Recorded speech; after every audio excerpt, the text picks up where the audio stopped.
every Monday night. And every time I look at this thing, like I look down and see the episode number, it freaks me out. Like 31 weeks. It's been amazing. And here's my favorite thing, man. Like every week we get to meet someone that is just fascinating and doing the work to make a difference in the lives of students and the community and our next generation. It has it's been awesome. And I can't wait for tonight. So here we go. We have Ginger Lucas on tonight. She is in the Department of Social Work. There's a fancy name for the school, I can't think of it, over at the University of Houston, and she is just all about distance education. That's her method, which she instructs, and flipped courses integrating technology and just non-traditional learning opportunities, which is what we're all doing right now. And so when I was thinking about who should we have on doing that, and like her name came to mind, I was like, man, she's been doing this for years, and I've been doing it for weeks. And so already we got Shipley in here. Way to go, Michelle, James, Tobin. You guys are awesome. Thanks for joining us. And here we go. Let's kick it off. Ginger Lucas, the University of Houston, some sort of social work school name that she's going to tell me what that is in just a minute. Ginger, thank you so much for joining us. And here we go. How are you? No, it's not working. What happened? We spent so much time trying to get the sound to work. All right. So how did we fix it last time? Do you remember? Oh no. I could probably redo the whole intro and everything. That'd be so. Maybe do you want to try to click out and click back in? And I'll tell stories. Okay, do that. All right, here we go. There we go. Ginger Lucas joining us. She's going to try it again. Give her just a second. We had this all figured out. We went through a couple of computers. We did all kinds of technology to make this thing happen. All right, here we go. This is going to work this time. I can feel it. And she is going to be live. Please tell me it works. Can you hear me? Yes. Well, that's the first lesson in like online education is there's always going to be a glitch and you just have to roll with it and try it again, figure it out, have a backup plan. So that's like perfect. That is that's if there's one thing I'm good at is in online education is finding the technical difficulties. I find them all and regularly, daily. Same. That's how we learn to problem solve and troubleshoot, right? Right. Yeah. Hey, so listen, man, when I was reading through your bio and I was like, oh my gosh, like she's been doing what everyone is trying to learn and figure out how to do. And here is my number one question. Like I should save it for the last thing, but I got to get right to it. And that is just building the connection and for a lot of these teachers that we have. I mean, millions of teachers right now are continuing instruction, but now it's online. They're in their Zoom classes and Google Classroom and Google Meet. And it just, is it really possible in your experience to not just keep the connection with the student, but even nurture it and develop it on a deeper basis? Right. I think it's really challenging during a pandemic to try to figure out all of this stuff at one time. And kudos to our teachers who have done an amazing job transitioning to online, virtual learning, remote learning in such a like fast-paced emergency mode, right? Yeah. So like thinking about integrating certain technology to engage with students and all of that good stuff is something that when you've been teaching online for a long time, we still don't have all the answers or the right way to do it. And so we test things out and see what works with our students and what students can kind of relate to and work with. But there's just so many different considerations when we think about like engaging with students and how to get them excited about learning online. It's so different than when you can be in front of their face in the classroom and be dynamic and, have fun things to do. We have to somehow try to replicate that and get them excited about learning online. Yeah. So for you, at what point in your career did you You know, because I mean, obviously, anytime you're working at a university, you're somewhat of a academic nerd, and you know, like in a beautiful, beautiful sense. And at what point did you decide? You know what? It's not. I just want to study this and learn about it, man. I want to be the one that imparts this and makes a difference in the lives of other people. Well, it's funny. When I first started teaching online, it was like 16 years ago. And what online learning was more like in my day, we had correspondence courses. I don't know if you guys had that, where you actually got books mailed to you and you could do exams and papers and you'd mail them back and you'd get credit for a course. That's a lot like what online learning started out as. And so when I was first asked to teach social work courses online, I thought, oh, wait, these people must not know what social work is, because we're a human-based profession. We work with people. How can we do that online? But then I kind of felt like challenged by it. I'm like, I think we can do it online. Nurses are getting trained online. Physicians are getting trained online. So how can we make sure that social work doesn't get left behind, and we can figure out ways to like teach our students, have them become good social workers, using an online platform. And then, of course, I was passionate about the idea that online education really offers access for people who would no longer be able to move into higher ed and get a higher degree. So I teach college, but there are a lot of people that don't have that option to just not work and go to college for 4 years. And so being able to help people who could really become great social workers because of their life experiences it was really kind of what motivated me to figure it out. Like, how can we do this? And so we went from, when I first started teaching, requiring students to send in videos using a big old video camera. They would role play and they'd record it and mail it to me in the mail, and I'd pop it in and watch it, and I'd email some feedback. And so we went from that to like being able to do these role plays using Zoom and other technologies. So we've come such a long way in such a short time. Yeah. So I think, just being able to provide that to students was really what motivated me to kind of want to explore it. And then I did become nerdy about it. There's a lot of technology out there, and like every day there's something cool and new, and you can get sucked into all of it. And I think when you're thinking about teaching online, just remembering like to be intentional about your technology choices, because you don't want to create more work for yourself either, right? Like, you need to do something that's going to make life easier for you, but also like get your students excited about it. And so finding the right thing is really the key.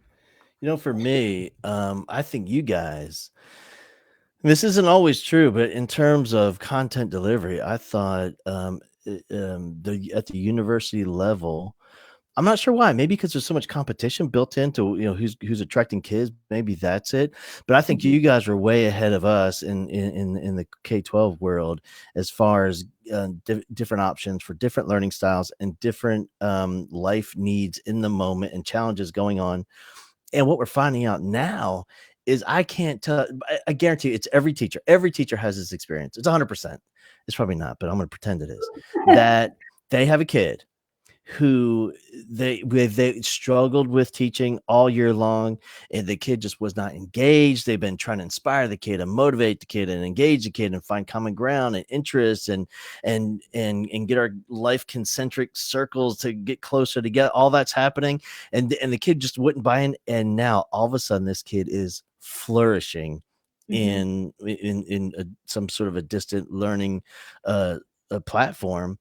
And I really hope that we can continue that, man. Like, when we go back, I hope we can take what's working really well for certain kids and keep that, rather than just go back to what we were doing 100%. Oh, there's a lot of advantages, I think, to online education. We tend to focus on the things that we miss out on by being online. But I think like if we just consider students who have attention issues, being able to sit down at the computer for 30 minutes, kind of work through something, go ride their bike around the block for a little bit, come back and do more work, I think that it can really help with the focus. So like we have to make sure that the stuff we put online is accessible in a lot of different ways for all different types of learners. But I think being able to moderate yourself and self-pace can be a disadvantage for some, but an advantage for a lot of other students too. Yeah, here's one right here. Michelle, she's in Tennessee. She says, I have one whose personality has just come out being on Zoom calls. Never Right. saw her like that in You class. know, so I've taught online, I've taught in the classroom, and I think, you'll have a few students in your class, and especially in college, you're going to have a couple students who show up, don't really engage in class. They're there for attendance, maybe take some notes, and they're not engaged. The same thing happens in a online class, right? You're going to have people that just show up for the credit. But I do think what we see in online is it's harder to hide. There's more opportunities to participate. You can chat in if you don't feel like raising your hand and speaking out loud. So you can kind of chat in. And so there's other ways that you can participate that are not, you don't feel as vulnerable in an online class. I think you're right. And I think, earlier when you're talking about, going down the rabbit hole of technology, and there's always something new and something new to learn and something exciting. For me, when we stepped into this a couple of months ago, has it been, I don't even know, maybe, has it been 2 months, 6 weeks? I don't know. But for me, my recommendation was just pick one thing and go all in on that one thing. And you know what? They're all good. They're all at least good. And so it doesn't matter. We're going to pick one thing and drive this thing all the way to the end of the year and get amazing at that one thing. If it was Zoom for you, if you're going to use Flipgrid, if it's going to be, Google Meet, like whatever, Google Classroom, go all in on that, get great at that. And then at the end of the year, like during the summer, we can start looking at other things. Absolutely. Because think about if you could kind of pick something and stick with it, you're enhancing the digital literacy of the student too. You're enhancing your own digital literacy. You're getting comfortable with something. You're finding ways to make it even better and really become super comfortable with it. But you're exposing students to other technology too and getting them comfortable with using it. So it's kind of like parallel learning. Like you're kind of doing things alongside each other, and there's going to be bumps along the road. You might not connect, but working it out together and figuring out, students can see that teachers, make mistakes too and can rebound from it. So, I think you're right with, find something that you're comfortable with, learn it, get good at it, and then figure out if there's something different that would kind of meet your educational goals better. But really, there's so many different things to choose from. You just have to feel with go with what you feel is right. And what when you're talking about being comfortable, I love that. I think that's one thing that we fail to realize, because it's so not our reality, to the point, like, what's comfortable for kids. If you're teaching junior high or high school or any age, it doesn't matter. It's all of them now. What's comfortable is the digital world. What's comfortable is a keyboard. What's comfortable is a screen. What's uncomfortable is a pen and paper and pages, and that's uncomfortable. Like who? Like what? Like why are you still carrying that thing around? I can fit that backpack inside of my phone, And so, like, to the point where my world is still based around my, my planner. Like I'm using different color markers. I mean, I love it. I can't get away from it. That's still and it will always be comfortable for me. But for a kid, they're thinking a planner, man. Set up an alarm on your phone. What are you doing? Exactly. That's so true. Yeah. And so, what is, even Tobin, man, this guy, he's telling us that, he's had a few that he's connected more with online. And you're right. That is what I've always said. For me, the best conversations, the best connection, and the real education happens one-on-one with that kid. Oftentimes it's in the hallway, in between classes, at lunch, whatever, outside by the bus, just some chit chat. But you know what? Now that can happen at any point, any day, right there in just the two of you connecting online. And it's just as effective for some kids. And sometimes maybe more meaningful, because I think that online, the challenge to online teaching is that it's time consuming.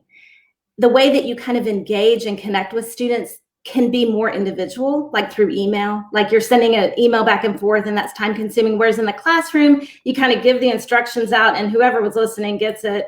And maybe you're still emailing, but it seems like email is ramped up a little bit when you're online. There's a lot more questions. But it does seem like the response time, like being able to be responsive to students and get back to them, makes them feel, very much like they're important. And so it can be like the little things that we do along the way that helps the students who felt like maybe they were overlooked in the classroom. Like, you see them now, like you're responding to them, you're helping them through this. And so in some ways, I feel like we can connect sometimes even better online. Yeah, I agree. And just the availability as well. When we're Mhm. looking at, I'm looking, just even that. I mean, so far I'm just looking at the names, scrolling, they're whizzing by, so it's hard for me to pick out comments. But we have every state in the union, and we have Sudan, and just here's one from Grenada. Oh, You know, wow. I know it's all over the globe. Mhm. And just that ability to connect with the kid. And then we're always talking about expanding the horizons of our students and making their world bigger than what their reality is, that might be in that apartment complex, or in the RV park where they're currently living, or in the neighborhood. And bring, like, we have never lived in a time when that has been more accessible and more available than right now. Absolutely. Yeah, Yeah. being able to have, we talk about these non-traditional learning opportunities, but we had to be creative because in our social work program, our students have to complete practicum hours. So they actually have to be out in agencies working. But these are also our online students who are working full-time jobs. And so it's really hard to navigate all of that. But thinking about that, we had a situation where some of our students were invited to go to the border and assist people seeking asylum. And so Mm. they were in detention centers, and they got to work, they got to collaborate with attorneys and interview asylum seekers.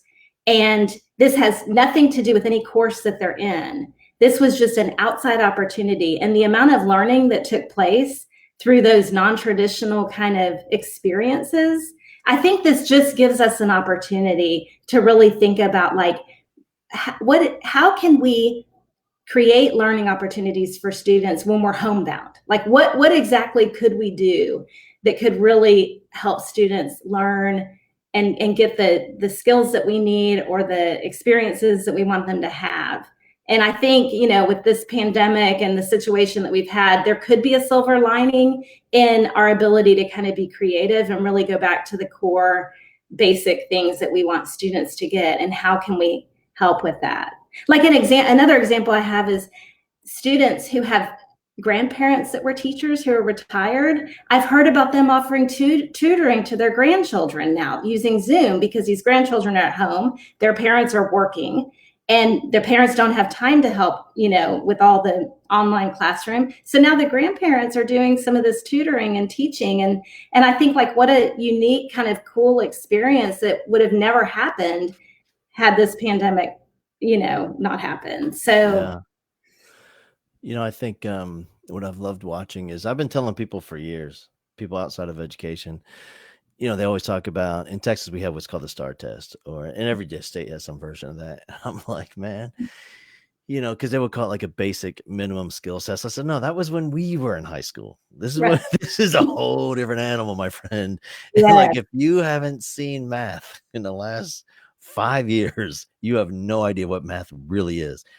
And like, and so it's been fun to watch parents and grandparents and like realize, oh my, the level of content that these kids are now required of is unbelievable. Yes, very true. Hey, let me ask you a quick question. I know, Michelle was talking about it earlier in her comment, and that is, when they closed down, and in her district, her school closed down. They had a tornado devastate and demolished the school, Mhm. and that what's the one thing that those teachers share in common with everyone else is, now there was no closure. Like, it was just done. Like, when your school is demolished by you don't go back, there's nowhere to go. Mhm. And many that too happened with COVID. We weren't, a lot of kids were on spring break, no one's expecting it. And Mm-mm. some happened over a weekend, people didn't know. And so, there is some, I mean, for teachers and kids, there is that need for closure and connection, and seeing like one more time. And Yes. and you know what Michelle was posting about was like she had the opportunity to drive to her kids' homes and see them face to face one more time before, but what about, how would you recommend to handle that with those teachers? They can't go to kids' homes. A lot of we're quarantined. Right. I mean, I've heard of a lot of different ways schools are handling it, but I do think even hosting a Zoom meeting, like a live Zoom meeting for the class, and I think the key though is to kind of give some structure to that meeting. I know that my own kids, if they don't think that there's an agenda for the Zoom meeting, they think it's optional. Yeah. And so being able to like really make sure that students understand how important it is to come by coming up with some sort of agenda or something that they're going to do. If they're going to share something individually, everybody bring your pet or whatever it is that you're going to help, engage them and make them want to come, would be a nice way to kind of get some closure. But if you're unable to do that, or you need something that's asynchronous where it wouldn't be live, together time, just exchanging some type of like journal with them, or we've got technology that has journal options, or a note, an assignment, maybe even as a teacher, like thinking about like, here, I think these are some of the strengths that you bring to the classroom. This is what I saw in most of our time this past year. And I think that you bring value to the classroom, and letting students know, really what you recognized over the course of the year until you had to leave, I think can be something they take with them and can be encouraging for the next year and time to come ahead. Yeah, I think you're right. When I think back, if I one of the most powerful moments of closing out the year when it was traditional, we did it what I consider the right way, is what they love is just sitting for those last few minutes of the school year, reminiscing and telling stories. Do you remember the time that this happened? Remember he said that was crazy. You remember she wore those purple shoes that and they go on and on and on, but that still can happen. Right. And one of my favorite classes I've popped in on, which is pretty much all day now. I'm just meeting with teachers and students, but I right before I jumped into this Zoom meeting with the kids, asked the teacher. I said, "What do y'all typically do during this time?" And she goes, "Nothing. We just hang out and talk." Yeah. So, oh my God, that's perfect. That's exactly what they need right now, for Right. sure. Right. I mean, that, I was thinking about like, um, other things that you could do, because I know like people don't always have access to internet, right? Or it could come in and out. But like creating a word cloud for your class, like that's easy. You can send a link to like a poll everywhere, or use some type of technology like that, where then your class, each period, I don't know how many classes you teach, but you want something also that's not going to be super time consuming on the teacher's part, because teachers are very busy at the end of the year too. Closure is important, but so are getting in those final grades and all the paperwork that comes with the end of the school year. So even doing something simple like, let's create a class word cloud, and that's something that students can take away. I've done that before. I did it every week that we met during the pandemic. We did a feelings check-in, and people could anonymously post how they were feeling that night when we logged into Zoom. And then I would screenshot it and make just a JPEG and email it out and say, this is how everybody's feeling. You're not alone. If you're feeling anxious and overwhelmed and all of that, guess what? You can tell by the word cloud, a lot of people are. And so I think there are some ways that we can kind of get some closure without it being too time consuming on either end, student or teacher. Yeah. I'm thinking back, you mentioned the journal thing. And when I was running a mentoring program, it was all seniors in high school, and they would each have a little kid that they would mentor, see once a week. Yeah. A lot of our mentees, we call, are in there for, like, they were chosen for a reason. Mm-hmm. And they're typically more of a challenging personality to work with, and which is why we had so much success, because here's a high school kid coming in. And I remember it was a few weeks, and just the kid still had not said a word, wouldn't talk. And so that was what we came up with. We tried a few things, but the icebreaker was, we got the composition book, And his pal, she wrote him a nice note, just a couple sentences and a beautiful picture. She drew it in the class on the bus over there and passed it off at the end of the meeting and said, "Hey, next week, if you feel like you want to, if you feel like you want to write anything or draw a picture, you can if you want. I'll pick it up next week." And he didn't do it, No. but she took it back and she wrote another couple sentences and wrote another picture, and then sure enough, it was pages and pages, and every day the kid would just write and draw pictures and pictures and pictures. And you Wow. talk about, a tangible evidence that there was a breakthrough in that kid's life, Right. just by that simple act of passing back and forth and not demanding an immediate conversation. That's a lot, Right. not just No. for a kid, even an adult. Yeah, absolutely. That would be a good strategy for any age. Yeah. Hey, when you think about going back and all of that's going back, as not just as a professional, not just as an educator, not and professor, but as a mom, Mhm. what would you hope to see moving forward in public school for kids?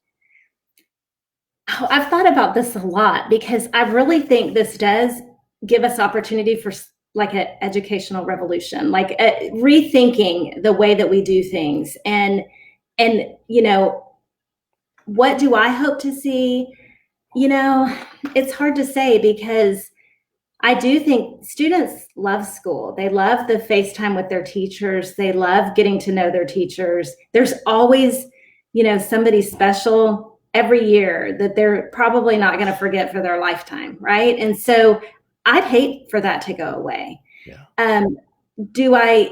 So, I think that is important. I think that we can start thinking about how to really kind of put more responsibility on students when it comes to technology. I know teachers and school districts have already tried to do that. But I think like more of a blend. Like when they get to college, much of what they're going to be doing is online, and we want to be preparing students should that be where they end up if they decide to go on to college. So starting young and being able to like make sure that they have those capabilities and competencies before they get to high school, I think would be important. But I also think like we just have opportunities because there's so much already out there. There's so much information out there on the web, and how we can really cater to what students are interested in and passionate about.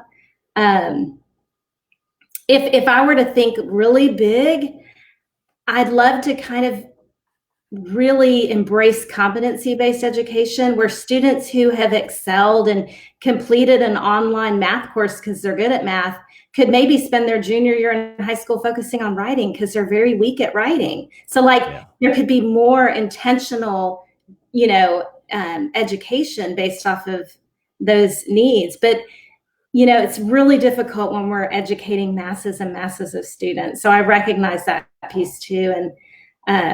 So I just think, I think it's an opportunity for us to really think about different ways to do things because I feel like we have been a little bit caught in a rut, and student and teachers, like you said, with the mandatory testing and all the other additional requirements that are placed on them, just can create a lot of extra stress where they can't spend the time doing what they're trained to do.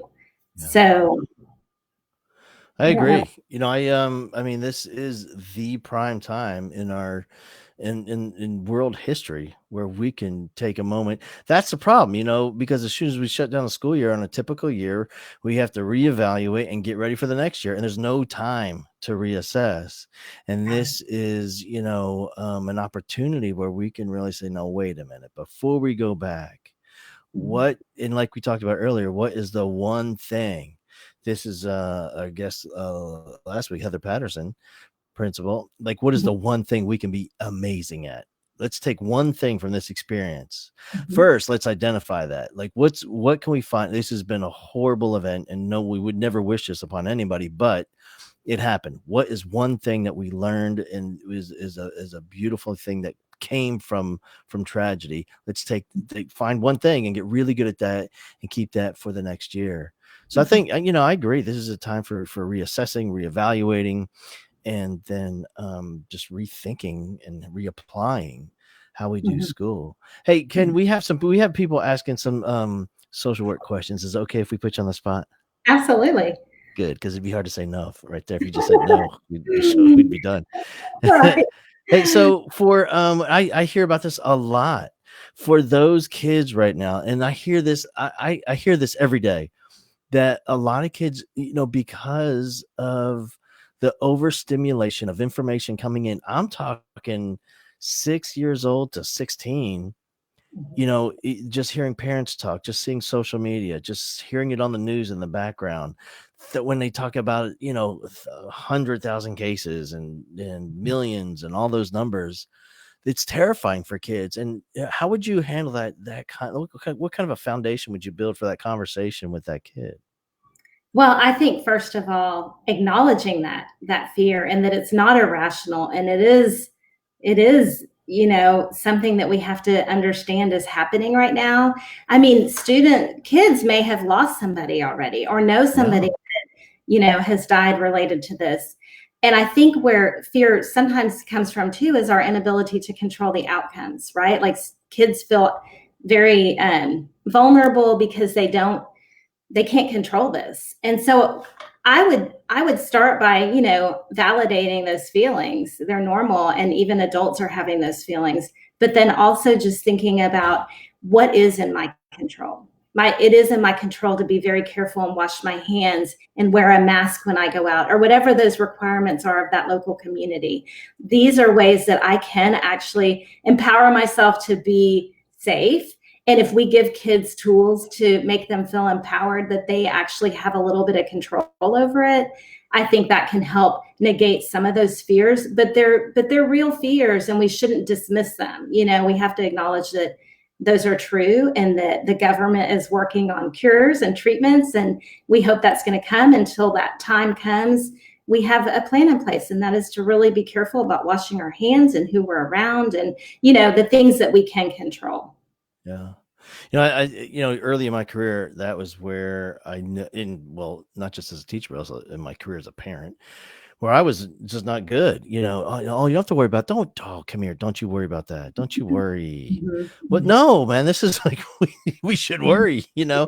but this is something that honestly, I think you're right. It's just validating that, yes, this is disconcerting for sure. And Mhm. in addition to that, my recommendation is always to shield our kids not from the facts, but the amplified, exaggerated, almost cartoonish delivery of information. Because in this day and age with social media and the news and every other, like they are competing for eyeballs and attention. So Mhm. they have to, in the old days they say if it leads it bleeds on the news. Mhm. Now it's like we have to take everything and present it in the most scary, dramatic way, in the Yeah. most emotionally driven way, so somebody's going to pay attention. And so for me, it's not hiding the facts from kids, it's Mhm. shielding them from that dramatic interpretation of the facts. And I think also using it, like if we're talking about education, using it as an opportunity, depending on the age of the kid, but as an opportunity to teach digital literacy, which includes, where did your source come from? Is this a valid source? Let's talk about what we're reading, because we know that there's a lot of information you might see on TikTok that might not be real. So let's talk What? about Well, hold on, wait a minute. TikTok isn't, wait a minute. well, right. So, Right. so yeah, like I think just reminding them also that they have control over where the information comes from and where what are good sources, and let's talk about where these sources come from, and then also really finding a community. If I'm sure if a 9-year-old boy comes to you and he's afraid about being sick or dying, there are other 9-year-old boys in that class, and girls too, that would have those same fears. So like thinking about the way to open up that conversation so they don't feel like they're the only one feeling this way. I think that helps too. Here it is. This is what I love about this type of thing, is crowdsourcing and online content and participation. I mean, here we are trying to brainstorm something, and then and Miss Ellis, the rock stars somewhere, says, "You know what, man? we did a project on the virus, and they learned all about it, and they were excited to do it. And that way she could facilitate the conversation that was happening. And then she was in charge of information, and she could deliver the facts as they are, not in a dramatic way, but in an interesting academic way. They could learn the truth. Like, how awesome is Ms. Ellis? That's like going above and beyond. Yeah. Right. Yeah. So, I'm still reading about it. She's awesome. Look at her. I know. Cartooning. Yeah. Cartoon information. I just say that. It's true, though. It's hard to get, you have to really, you have to work hard to find unadulterated facts. Yes. Right. Yeah. Yeah. So for you in your work with online education, at what point, there had to be a point where in the early days, like you said, and I did those books. I had books. I was shipping books and my silly plagiarized paper back and forth, and it's before there's Google. And so anyway, we're doing all that, and then we're doing the videos, and I've done that too. At what point was there a moment when you went, oh my gosh, I can really connect with people, I can really teach, I can really make a difference? When was that? Well, so I teach an online social work practice with groups course. And I thought when I was going to have to develop this course, how are we going to teach group work online? A lot of group work talks about group dynamics, which involves body language. When people roll their eyes, you call them out. Those are the things that facilitators do when they're facilitating a group. And I said, well, we're going to try this on Zoom, and we're going to have pairs of students facilitate groups online, and we're going to see how this works. And it was a risk, and I didn't know. And I constantly check in with my students, and I say, so did tonight's meeting help you? Did you learn anything? What could have gone better? What could I do better? What do you need next time? I think those are also really good tips when you're working online, is to continuously check in and evaluate how things are going so that you can kind of adjust your teaching. But that's a side note. Towards the end of so we ran these groups where students would facilitate as if they were counselors, right? Social work counselors. Most of them were support groups. Some were psychoeducational groups. And our last group of the session, everybody was crying. And I was like, oh my goodness, we have bonded over the last couple of years, and we are sad to leave each other. Like, this is what termination is about. This is a stage of group formation, is termination. And when people were really sad and going to miss each other, and also thankful for everything they had gotten out of the group class, I realized that, we are so close online, even though it is in this virtual environment, which is different than what we're used to. We've kind of made it through together, and like, this can really work, and people can bond and build kind of supportive networks online. They had a group chat, throughout their time in the program. And so they really kind of connected with each other. And also they were a very diverse group of students. And so learning from each other's experiences and learning about each other was really almost more significant than the curriculum itself, right? And so that's when I realized, I was like, this can be done. It just has to be well thought out and well planned and intentional. Like, what we do has to be very intentional, because you can't be wasting time online with busy work and that kind of thing. Yeah, I've noticed that too, just with my high school kid. It seems to me that the work he's doing now it definitely seems to be more focused, for sure. And more, I don't want to say it wasn't before, all of it has been intentional from the instructors of his classes, but I think for some reason it just feels that there's more of a narrow focus where they can drill a little bit deeper, if that makes sense. Yeah. Like, I think when we look at building an online course, what we were looking at doing is, okay, what's happening in the classroom?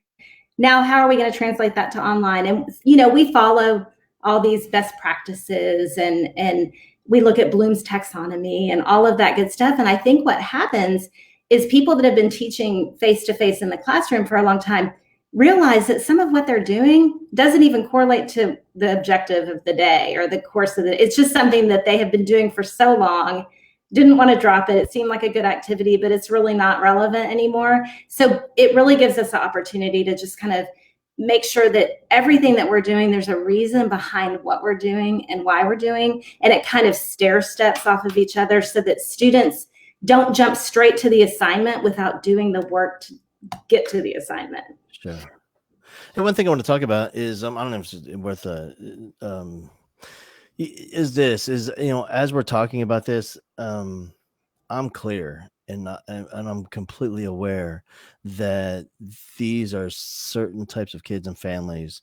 And my friend Rick Ramirez, who lives in El Paso, he reminded me a few weeks ago. He said, "Man," he goes, "even if I did go to a 1-to-1 school, even if they did park the bus that has wired for the hotspot in front of my apartment complex, and even if I could log on and I could figure that out, when I was in junior high, there's no way I would have turned that mic on. There's no way I would have turned that camera on, because there's 5 and 6 kids in my house, people screaming and yelling at each other. And I would have been embarrassed to see the background in their home, and then the hole in the sheetrock in my apartment behind my head. He goes, I just wouldn't have done it. So I know there's exceptions to all this. And I get it. And for those kids and those families, like, those are the ones that, I think they desperately still need that heroic teacher in front of them, living their lives together, because that teacher in that classroom is serving as their parent and serving as their confidant and serving as their mentor and the protector and their provider. And that's where the kid's eating. That's where the kid getting, 2 or 3 meals a day for some of them. And so I wanted to let people know that we're definitely aware. Yeah, that's a really good point. I think there has been a good focus on really the importance that schools have in our society. They feed children. Kids rely on schools for basic needs.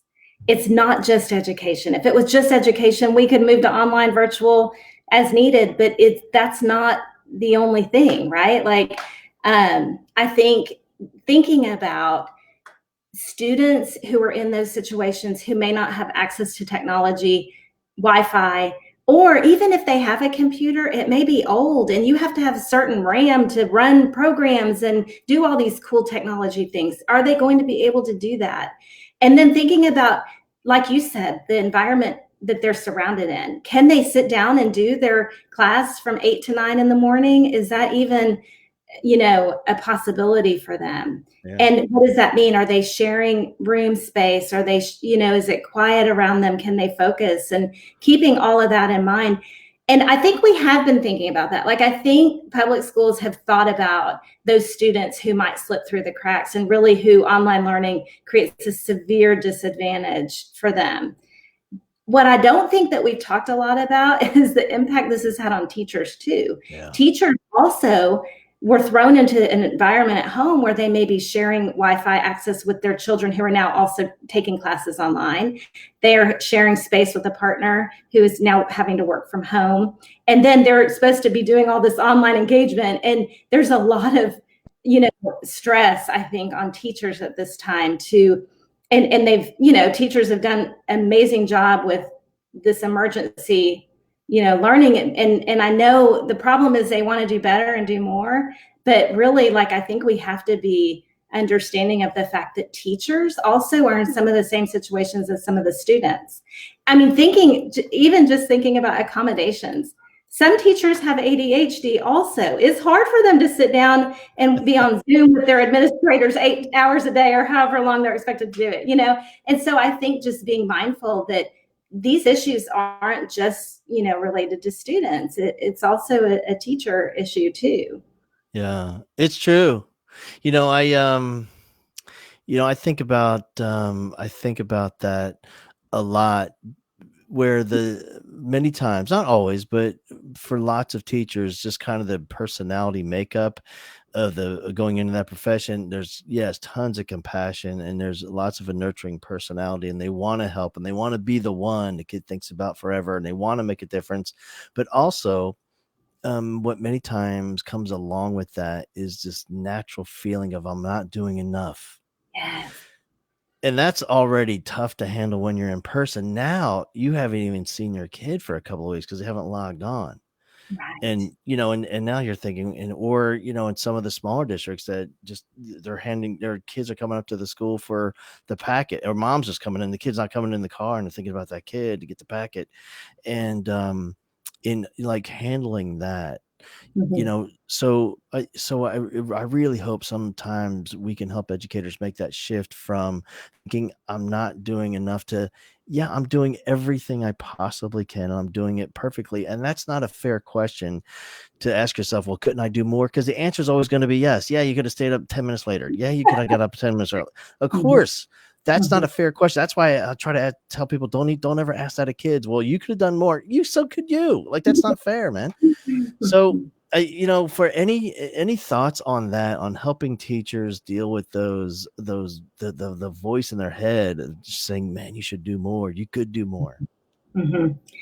I mean, I think that self-care is super important, like reminding yourself that even though you're working from home right now, you get a weekend, you get evenings, you may have a little bit more flexibility during the day to take some time off at lunch and go outside for some fresh air, whatever you need to do to kind of keep yourself in check, because it's exhausting working from home. And I know that a lot of us always dreamed of it, like the day that we could just be in our pajamas all day and work from home. But now that the reality is set in, we know that it actually can take a lot more focus, and it can be a lot harder, and there's not those natural breaks where we can engage with people and get that time to just kind of reset and recharge ourselves through those interactions with our coworkers and that kind of thing. So Yeah. I think it's just really important to be mindful of the hours that you're spending, because I do think you can get sucked in and want to keep doing more, and more isn't always better if you're not taking care of yourself, because that would come first. That I have a whole different thought about that, and maybe you need to correct me, and that's fine. I could be wrong about a lot of things, but this is for sure might be one. Is for me, like there's that the self care thing is such a big buzzword right now in education, as it should be for sure for teachers. And I have this theory, and that is one, yes, when they spend time with their coworkers, and now in this case online, I really, really, really hope that conversation isn't just a free for all. I really love when it's facilitated, because when it's a free for all, again, with this, people don't like to hear this. Again, with the personality of the educators is that in my experience is this: when something is really challenging, and they, oh, I got this one kid and it's been horrible and I really want, and they go on with the story and it's accurate and it's emotional and it's true, but the natural personality of other educators is, oh, I know, right? It's so hard, isn't it? Let me tell you about, and then they have their story. And then here we go. And now we're in this toxic downward spiral. It's not toxic, it's just emotionally, diving down. But if it's facilitated, we can find how to frame it in a positive way that we Mhm. can all share and all get it out, and we can spiral that thing up in a positive way. No, that's my first one. Here's my second one. This is even more controversial. Okay. Is this is I love self-care. I love people taking time to recharge. And if they need to Netflix, then Netflix away, mama. But in addition to that, when they come back, I don't know if they're really recharged. Maybe they just took a break. That's Mhm. different. For Mhm. me, recharging is finding something in your life outside of the schoolwork that you want to add to your life. You should be doing that. Everybody has something. It might be a nutrition thing, an exercise thing, a project, a hobby, something's in there. Do that. Get yourself forced, because that's where the glory is and that's where the satisfaction is, to do Mhm. something you should be doing, but you're not doing it. Go Mhm. do that. All Mhm. right. I How don't think long that's am I? controversial. Like, I would say self-care means different things to different people. And it could mean that you just do Netflix and veg out and that's your self-care. But that might lead to more issues. Like, what I think in social work, what I try to remind my students, self-care doesn't always mean that you're going to the movies and skipping your homework, right? Because that's not what we want to encourage. But self care can also mean like making a plan and sticking to it about when you're going to do your work, so that then you can really remove it and take time to do other things besides work. So whether that be a self-improvement or, learn something new or Netflix, whatever it is, self-care doesn't always mean, part of self-care is having your plan, sticking to it, getting your goals met, like accomplishing what you need to accomplish, so that then you can truly take a break. Otherwise, you get behind. Like, you take your self-care and then you're like, oh, I didn't do what I needed to do. And then it just creates a lot more stress later. Yeah. All right. Here's my last one. And I need your support on this. Okay. So even if you don't believe it, I want you to pretend that you do and tell me all the reasons why I'm right. Okay, here it is. So when we go back, this is critical, I think, equally for teachers and for kids. When we go back in all grades, K through 12, if there's any way to get the seniors back to graduate, I really hope when all this, we get back to school in whatever it looks like. When we do it in person, I really, really hope before we matriculate kids to the next grade, I really hope we can come back for closure to the place they left off with that teacher, where those third graders come back to their teacher in that classroom with that classroom family that they had created for the first 6.5 or 7 months of school, whatever it was. And then a day or two, I don't know, just have some sort of event where they can come back before they all go, because we have fifth graders that will never see each other. They're going to go to 3 different junior highs in their suburban district. Yes. If there's any way we can just pick up where we left off for a day and then, or 2, and then go on. Am I right or wrong? That would be awesome. That would be so awesome.